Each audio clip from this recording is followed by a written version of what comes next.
नमस्कार दोस्तों, मैं हूं दीपक सिंह, दैनिक स्टेट समाचार से। वाइन ट्रेडर्स जो प्रदर्शन कर रहे थे पिछले कुछ समय से और ये कह रहे थे कि ई ऑक्शनिंग का जो सिस्टम ये लेकर आ रहे हैं, जहाँ एक्साइज पॉलिसी जो नई आ रही है, ये इसमें ये इनको मंजूर नहीं है। लेकिन जब इसकी बोलियां लगी तो बोलियां जो हैं वो 3-3 करोड़ पार की। इतने ज़्यादा अमीर लोग हमारे समाज में हैं, ये हमें पता नहीं था कि इतनी बोली, इतनी बिट भी ऊपर जा सकती है। लेकिन इसके ऊपर आज एक बार फिर से ये लोग प्रेस कॉन्फ्रेंस कर रहे हैं, क्योंकि इससे पहले हमने, आज से 2 दिन पहले हमने कुछ गंभीर प्रश्न इसके ऊपर लगाए थे कि ये जिन लोगों ने ये बोलियां लगाई हैं और जिन लोगों को लाइसेंस मिल रहे हैं, इन लोगों ने क्या इनकी इतनी इनकम है, क्या ये इनकम रिटर्न भरते हैं, इन सब की भी जांच होनी चाहिए। तो इसके ऊपर बातचीत करने के लिए हमारे साथ दिग्विजय हैं, जो फॉर्मर प्रेसिडेंट हैं वाइन ट्रेडर्स के। अच्छा सर, ये कुछ गंभीर प्रश्न तो हमने उठाए थे, लेकिन आज आप लोग किस बात को लेकर यहाँ पर आए थे? देखिए, हम शुरू से ये कह रहे थे सरकार से भी और लोगों को भी जागृत कर रहे थे। जो पॉलिसी सरकार ने बनाई है, इसमें बहुत से फ्लॉज है, बहुत से लकूना है। खास तौर पर जैसे इन्होंने कहा था डोमिसाइल सर्टिफिकेट रखा है ताकि जम्मू कश्मीर के लोग इसमें बिड दें, सिर्फ जम्मू कश्मीर। तो हमने उस वक्त भी कहा था कि ये डोमिसाइल सर्टिफिकेट मिसयूज होंगे, तो हमारी बात नहीं मानी गई। हुए मिसयूज? बिल्कुल। और दूसरी बात, जो आपने बिड की बात की, देखिए बाहर से कुछ पार्टियां आई हैं, कुछ नाम हमने आज दिए हैं, जैसे ओवराइज हैं, उनके 2 ग्रुप हैं, और भी अग्रवाल ग्रुप हैं। ये सारे ग्रुप बाहर से आए हुए हैं, आगे हैं, उन्होंने बिड दे दिए, सक्सेसफुल हुए बिड में। अच्छा। अभी जो प्रीलिमिनरी लिस्ट बाहर निकली है, उसको हमने स्टडी किया है। उसने हमने ये देखा है कि जिस एम से ये पॉलिसी लाई गई थी कि यहाँ से माफिया सिस्टम खत्म करना है, कार्टेलाइजेशन खत्म करनी है, मोनोपोली खत्म करनी है। और मैं ये आपसे मैं कह रहा हूँ कि लिस्ट हमने आज स्टडी की है, प्रीलिमिनरी लिस्ट जो आई है, उसमें ये सिस्टम स्ट्रेंथन हुआ है मोनोपोली का और ज़्यादा। जैसे ये कहते थे जी आपके कुछ लाइसेंसी ऐसे जिनके पास 10,000 लाइसेंस हैं। अच्छा। आज उसी के पास 50 से ऊपर लाइसेंस हो गए। किसी और के नाम पे बिड दे दी, किसी और का नाम आगे करके बिड लगा दी, मतलब नाम आपका और पैसा किसी और का। अभी कुछ दुकानों की बिड 3 करोड़ तक गई है, किसी की 1.5 करोड़ तक गई है, 170 तक गई है बिड। जब उनका प्रॉफिट ही 30-35 लाख के आगे पीछे था, तो 3 करोड़ बिड दे के वो अपना पैसा कहाँ से पूरा करेंगे? अब सरकार कहती है जी, अब हम पेपरों में पढ़ रहे हैं, सरकार अपनी पीठ खुद थपथपा रही है कि देखिए जी, पहले 10 करोड़ मिलता था हमें, आज 140 करोड़ रेवेन्यू आया है। ये 140 करोड़ जो लाइसेंस फीस का रेवेन्यू बता रहे हैं बिड का, ये एक कंपोनेंट है। इसके अलावा और कंपोनेंट भी है टैक्सेशन, एक्साइज टैक्सेशन के, जैसे असेसमेंट फीस है, एडिशनल असेसमेंट फीस है, उसके बाद एडिशनल लाइसेंस फीस है, एक्साइज ड्यूटी है, इंपोर्ट ड्यूटी है, राउंडिंग फी है। ये सारा कुछ मिला के 1450 करोड़ पिछली बार सरकार को मिला था। तो वो 140 करोड़ देके खुश होने की बात कोई नहीं है।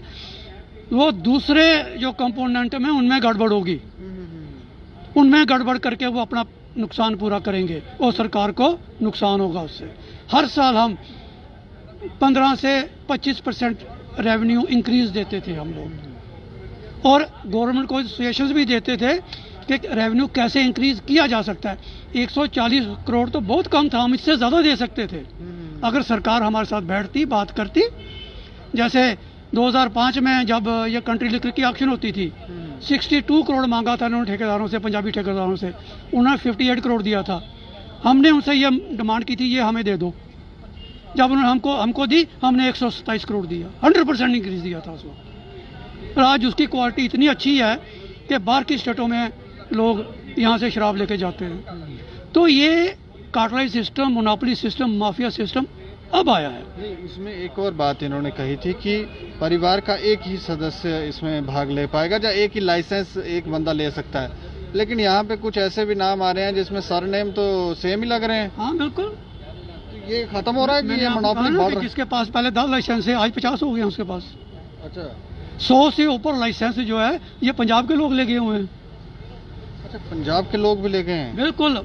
यहाँ से उन्होंने डोमिसाइल सर्टिफिकेट लेके उनके साथ मंथली कुछ किया हुआ है और पैसे वो लगा रहे हैं। हम पूरा इन्वेस्टिगेट कर रहे हैं मामले को, कुछ तथ्य हमारे हाथ लगे हैं, कोई सबूत हमारे हाथ लगे हैं, अभी कुछ और जुटाना चाहते हैं। तो ये देखना, ये केस इनकम टैक्स के केस भी खुलेंगे। हमने देखा है 2 जो हमारे पास इंफॉर्मेशन आई है, जो सबूत हमारे पास आए हैं, उस इंसान ने 90 लाख की बिड दी है। 90 लाख की? हाँ, लेकिन 5 साल तक उसने कोई इनकम टैक्स रिटर्न फाइल नहीं की हुई है, इनकम टैक्स नहीं भरा हुआ है। ऐसे भी लोग हैं? यस, खुद किराए पे रहता है, सॉल्वेंट सर्टिफिकेट कहाँ से देगा वो? तो ऐसे बहुत से सबूत हम इन्वेस्टिगेट कर रहे हैं और बहुत जल्द, आज हमने प्रेस कॉन्फ्रेंस में कहा है कि बहुत जल्द हम ये पूरा स्कैंडल है, इस स्कैंडल का पर्दाफाश करेंगे। लेकिन जो लोग इतनी बिट दे रहे हैं 3-3 करोड़ रुपए, ये इतना पैसा कमाएंगे कैसे? कमा पाएंगे? आप काम करते रहे, इतना आता पैसा? देखिए, ये क्या करेंगे, हम बताते हैं, आज बताते हैं। जब ये ट्रेड हमारे पास था तो किसी भी दुकान पे जाते थे, आप अपनी मर्जी का ब्रांड ले लेते थे, मांग के लेते थे। आज मार्केट में आप ऐसे ऐसे ब्रांड देखेंगे जिनका कभी जिंदगी में नाम नहीं सुना होगा। चीप ब्रांड, सेहत खराब करेंगे। लो क्वालिटी के जो ब्रांड होंगे वो बिकेंगे, उसकी ईडीपी सरकार को दे के इतनी प्रॉफिट डाल के देंगे, उससे ही अपना मार्जिन पूरा करेंगे। जो कोटा फिक्स किया है कंट्री लिकर का, ये पंजाब में, हरियाणा में और हिमाचल में बेचेंगे, बाहर बेचेंगे, गांव-गांव में पॉइंट खोलेंगे ये। अच्छा, ये देखिए कि हर गांव में शराब बिकेगी, नहीं तो कोटा पूरा कैसे करेंगे? जैसे मेरी दुकान थी, मेरी दुकान का 26-27 लाख से ऊपर प्रॉफिट नहीं आता था, उसकी बिड गई है 1,21,75,000। अच्छा, मेरी जो कंट्री लेकर बिकती थी 300-350 बोतल, उसका 700 बोतल का कोटा है। वो कहाँ बेचेंगे? जो आसपास गांव हैं, हर गांव में अपने पॉइंट खोलेंगे ये, वहाँ शराब बेचेंगे, घर घर शराब निकलेगी, घर घर शराब बिकेगी इस बार, और लो क्वालिटी की शराब बिकेगी। लेकिन फिर भी भरपाई कर पाएंगे लोग? तो बिजनेस इसीलिए करते हैं, उनको फायदा हो। फिर भी लगता नहीं है कि ये इतना पूरा कर पाएंगे। जो 3 करोड़ की बिड गई है, उसका 30 लाख से ऊपर मार्जिन, प्रॉफिट नहीं निकलता साल का। अब ये भी सुनने में आ रहा है जिन्होंने बड़ी बड़ी बिड दी हैं वो विड्रा कर रहे हैं, क्योंकि उनका पता चल गया इतना प्रॉफिट ही नहीं है इसमें।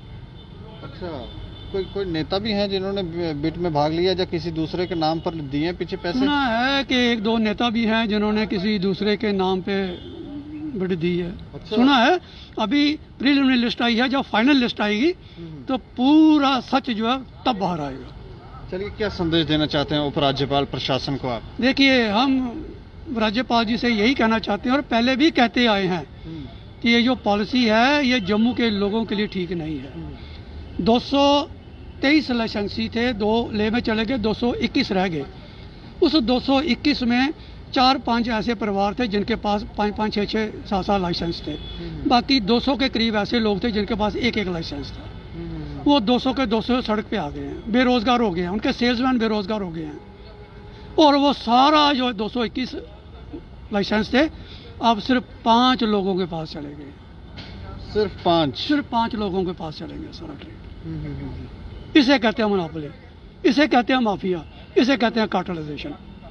तो गवर्नर साहब से मैं यही पूछना चाहता हूँ कि जो आप बड़े बड़े ऐलान कर रहे थे कि कार्टेलाइजेशन खत्म होगी, मोनोपोली खत्म होगी, माफिया तो क्रिएट हो गया। आपने खुद क्रिएट कर दिया, अपने हाथों से क्रिएट कर दिया, और ज्यादा हो गया। और हमें भी ये भी शक है कि सरकार कहीं ना कहीं पॉलिसी में कंप्रोमाइज करके कोई ना कोई बहाना लगा के इन ठेकेदारों को रिलीफ देने की कोशिश करेगी। और हम वार्न करते हैं सरकार को भी, अगर कोई ऐसा उल्टा सीधा स्टेप लिया आपने कोई कानून के बाहर जाके, तो हम केस भी ठोक सकते हैं, हम कोर्ट में भी जाएंगे इसके खिलाफ। चलिए, शुक्रिया हमसे बातचीत करने के लिए। तो साफ संदेश है कि अगर कुछ धांधलियां, कुछ गड़बड़ हुई तो कोर्ट केस भी किए जाएंगे। लेकिन प्रशासन ने माफिया खत्म करने की बात की थी। ये धांधलियां जो हो रही थी, जो परिवार के ही एक ही परिवार के लोग लाइसेंस ले रहे थे, उन मोनोपोली को खत्म करने की बात की गई थी, लेकिन वो खत्म तो होता हुआ दिख नहीं रहा और कई नए प्रश्न उठकर सामने आ रहे हैं। और इसके ऊपर क्योंकि स्पष्टीकरण बहुत ज़रूरी था, लेकिन जिन लोगों ने इतनी बिड दी है, इतने पैसा दिया है, वो लोग इतना कमा पाएंगे? अगर वो कमा पाएंगे तो कैसे कमा पाएंगे? और अगर वो इसमें कुछ धांधलियां करते हैं तो इससे आम जन का नुकसान होने का भी खतरा है। तो किस तरह की पॉलिसी है, इसके ऊपर हमें लगता है एक स्पष्टीकरण उपराज्यपाल सरकार की तरफ से आना चाहिए। और ये लोग तो कह रहे हैं कि अगर ऐसा कुछ हुआ तो हम केस करेंगे। बाकी आप लोग अपनी राय रखें और देखते रहें दैनिक सवेरा समाचार। मुझे और मेरे सहयोगी अरुण डोगरा को दें इजाजत। नमस्कार। माफ कीजिए, विनय मेहरा को दें इजाजत। नमस्कार।